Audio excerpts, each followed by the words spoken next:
it's Miss Cashin, and I hope you are having an awesome day at home and that you went outside because it's so pretty out. I'm sitting here on my porch with some pretty noisy neighbors upstairs, eating some popcorn and reading. And in Cornell, we've been reading an awesome book called The Last of the Really Great Whangdoodles.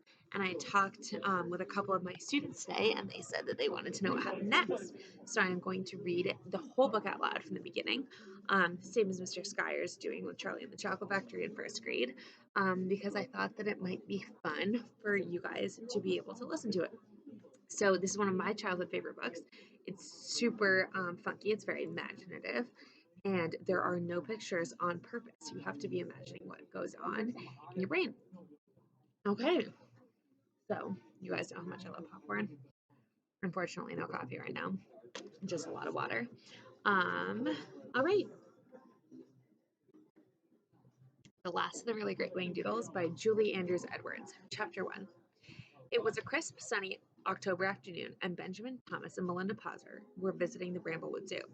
They hadn't particularly wanted to visit the zoo, but Mrs. Potter had been extremely firm about it. Daddy has been working extremely hard, she had said, and I think he needs an afternoon of peace and quiet. Here's some money. I suggest you go to the zoo. There was no arguing with Mrs. Potter in this mood. So the three children had dutifully taken the bus from the stop at the corner of their street and had ridden through the pretty university town of Bramblewood as far as the zoo.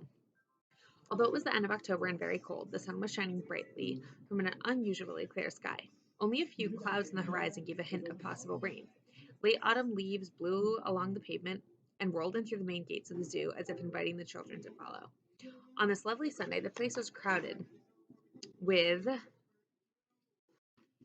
visitors, and there were popcorn sellers, balloon vendors, and a man pushing a yellow cart piled high with toys. Children yelled happily as they scampered to the rides and to the animal cages. In spite of their early reluctance to venture out, Benjamin, Thomas, and Lindy had to admit, now that they were there, that the zoo didn't seem a bad place to visit after all. I want to see the tigers, Tom announced. I want to see the donkeys and the ducks, countered Lindy. Donkeys and ducks, Tom scoffed. Anyone can see a donkey or duck, and you don't have to go to the zoo for it. That's just a waste of time. I know, Lindy replied. I just feel like seeing a donkey and duck today. I don't know why. Ugh, look, if we're going to spend the afternoon trailing around looking at animals like that, well, we're not, Ben interrupted firmly. He was used to his younger brother and sister squabbling with each other. We're going to see the elephants first, because I'm the oldest and I'm in charge. Come on. The children visited the elephants and then the lions and the tigers. They slowly moved on to the llamas and leopards and rhinos and reindeer, crocodiles and hippopotamuses and brown bears and polar bears. They watched the performing seals, and Lindy saw 3 ducks and 12 penguins, which made her very happy. Tom suggested that they visit the aquarium. They wandered through the dim corridors, whose only light came from the many illuminated tanks in which turtles, sharks, eels, and other underwater creatures were to be seen. It was gloomy and damp inside. Lindy was very glad when Ben chose to go to the reptile house, but she hung tightly to his hand as she gazed at the cobras and rattlesnakes and a giant python. I'd love one of those for a pet, Tom said enthusiastically. Ugh, I think they're gross. Really gross, Lindy exclaimed. You just say that because you're scared of them. No, I don't. They're not my favorite things, but I'm not scared. Then why are you sucking your thumb? I like the taste. Cut it out, you two, said Ben. What shall we do next? Lindy announced that she was tired, cold, and extremely hungry. The children brought a bag of delicious, sticky-looking donuts and 3 cups of hot, sugary chocolate. Carefully, they carried the steaming mugs to a bench that caught the late afternoon sunshine and which was close to a fenced yard containing 2 large, disdainful-looking giraffes. If you look disdainful, then you look kind of like you're rolling your eyes or you're better than something, and you're not super interested in that. Lindy had no sooner sat down than one of the giraffes spotted the donut she had in her hand and immediately undulated toward her on spindly legs, looking as though his knobby knees would buckle beneath him at any moment. The animal lifted his long neck over the wire netting and brought his face to within inches of Lindy's, just as she was about to take a large mouthful of her donut. The giraffe and the child gazed at each other with serious concentration for a moment. Then Lindy solemnly said, "No," and moved herself and her donut farther along the bench out of the giraffe's way. That's really an extraordinary animal, mused Ben as he watched. Imagine being born with a long neck like that. Imagine being able to reach the tops of trees quite easily. I'd like that, said Tom. You could see the world from up there. I like giraffes a lot, Lindy spoke with her mouth full. If you could have any animal out of the zoo, which one would you like to take home? Ben suddenly asked. The python. Tom spoke without hesitation. Gross, said Lindy. I'd have a penguin. Who would you have, Ben? Hmm, I don't know. Ben thought about it as he sipped his hot chocolate. I like something unusual. An orangutan, perhaps, or an anteater, maybe a gorilla. You'll excuse my butting in, said a voice immediately behind the children. But if you're looking for something really unusual, have you ever considered a Whangdoodle? The children spun around. Sitting on the grass behind them, knees drawn up almost to his chin, was a small man. He was holding a rolled umbrella made of clear plastic. I beg your pardon, sir, Ben said. Did you say something? Yes, I did. I said, have you ever considered a Whangdoodle? The little man got up slowly. He had a round, cheerful face with bright blue, sparkling eyes, and the few hairs still growing on his balding head were long and gray and flying in all directions. He wore an old brown sports jacket and a blue checked shirt with a purple yellow spotted scarf tied in a casual bow. He had shabby brown trousers and old but highly polished shoes.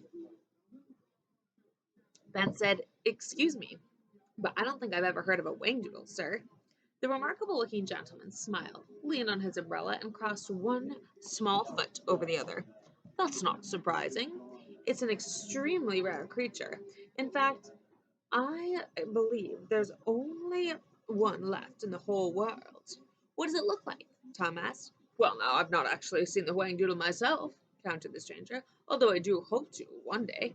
And how do you know about it? Lenny wanted to know. Ah, that's a long, complicated story, he replied. Here we are, chatting away, and I don't even know your names. Tom tugged at Ben's sleeve. He was suspicious of the stranger and wanted to warn Ben that they should be leaving immediately and heading for home. But Lindy was already cheerfully giving out information. My name is Melinda Potter. Everybody calls me Lindy. How old are you, Lindy? I shall be 8 on December 3rd, which means she's 7, growled Tom. Ah, but of course. The stranger turned to him.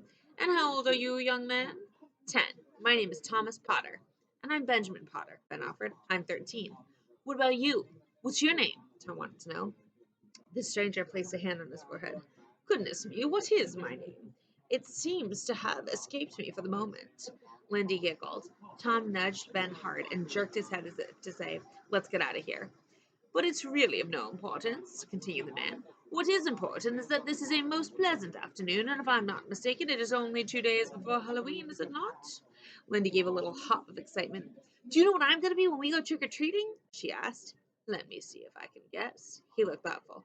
Snow White or possibly Cinderella? No, I'm going to be a lion, she said proudly. And very ferocious, I'm sure you'll be. What about you, Thomas? What are you going to be? I'm going to be the Hunchback of Notre Dame. And you, Benjamin? I haven't quite decided yet. I don't know whether to be Dracula or Frankenstein. Well, I just hope I don't bump into any of you in the dark. I think I would be very scared. Remind me, go as a wingdoodle, he said brightly. The little man chuckled. What a good idea. You know, I don't really think that there is such an animal, Tom blurted out. Ben actually thought so too, although he was too polite to say so.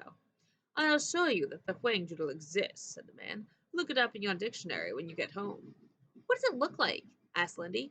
That's sort of hard to describe. It's a little like a moose or a horse, perhaps, but with fantastic horns, and I believe it has rather short legs.